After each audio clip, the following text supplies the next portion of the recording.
Bismillahirrahmanirrahim. Must a Muslim be in tariqat, or can they live Islam through their own efforts? It's like saying, someone asking, must a man go to university to get a degree because it opens the doors for a better life here on earth? Or can a man not go to school at all and still live in this world okay? I'm going to say, carry on, go ahead, who cares? You can live in this world, yeah, definitely. It depends on how you want to live. What is it that you want to do? When it comes to the dunya, no one is satisfied with little. No one is satisfied with little, especially when they have a lot and they give it away, living with little. No one is doing that. Mothers, fathers, everyone is pushing their sons and their daughters to go to the highest schools, to go to the highest institutions, to go to get the best jobs, to get the most money for dunya. This is not what Prophet is teaching us. But let's leave that aside for a while. If you only have intelligence and you say, I'm going to put this same logic into Akhirat, then you have no problems thinking about Islam or tariqat or what? No. Then you understand the logic. Because tariqat, it is a way to where? To Allah. Because our aim is Allah. Our maqsood is Allah. Because Allah has created us for Him. And we want to return to Him. And we want to return to Him through the way that the Prophet is saying. Return through Him, through me. This is the way.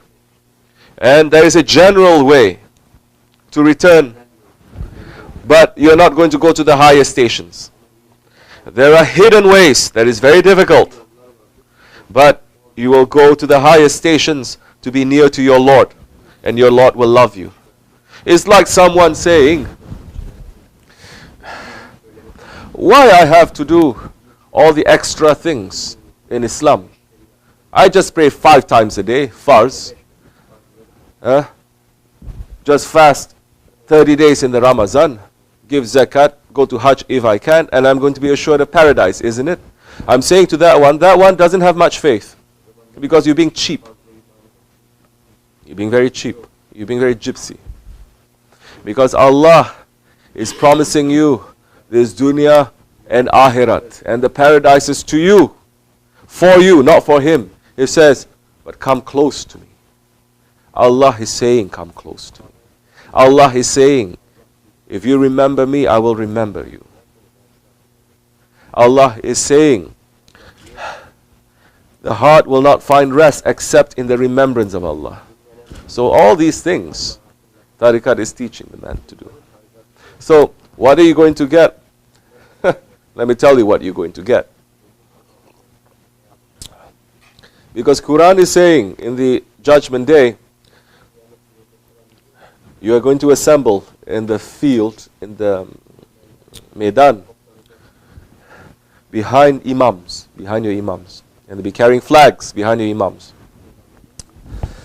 If you're not following your imams, you're definitely following something. Shaitan. And you're following, because now you're following your own ego. Because if you're not following an imam, someone who is better than you in so many ways, someone who is closer to Allah to teach you about Islam, and you're relying on your own self, this is a poison coming from the West. You know how to read and write, make up your own decisions. Why you have to listen to someone telling you what it is? But yourself is made up of 2. Either your spirit or your ego. The spirit says, you must connect me to someone who is a friend of Allah. Then that one will give me the strength and I will be able to help you. The ego is saying, you must connect me to the friends of Shaitan and the enemies of Allah. That time, I will have energy, I have power, and I will control you. Yes. So in the judgment day, everyone will be behind the imams. And we'll see what kind of imams it is. Shaykh Effendi Hazrat Lari is saying, Muslims on the judgment day, they may have everything. They may have done everything correctly. It's not a game. Judgment day, it is not magic, it is not fantasy, it is not a game. Punishment for that one who does not have a sheikh, which Abu Yazid Bistami Qaddatullah Sir is saying, man who does not have a sheikh, his sheikh is shaitan. You may have everything, you may know, but you will be misguided because you're just following your own idea, your own interpretation, your own thinking. You're not following a guide. And the punishment for that one, he doesn't have a sheikh, he does everything correctly.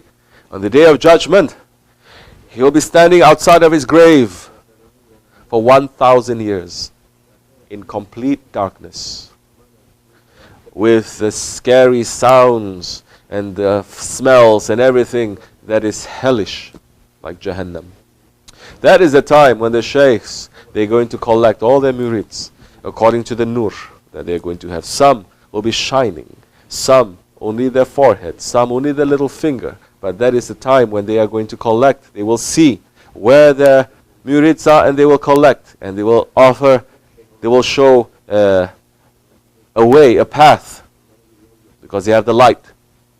For those who don't have the light, 1,000 years, first punishment. Standing alone outside the grave, because you want to be alone. Sahabe Kiram, none of them say, well, now that you've brought us Islam, we don't have to follow you.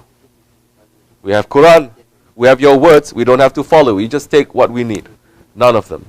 They all had that bayat to share to the Holy Prophet ﷺ, and they did not let go. After the Prophet passed, it was Hazrat Abu Bakr. They did not say, well, we believe in Prophet. That was it.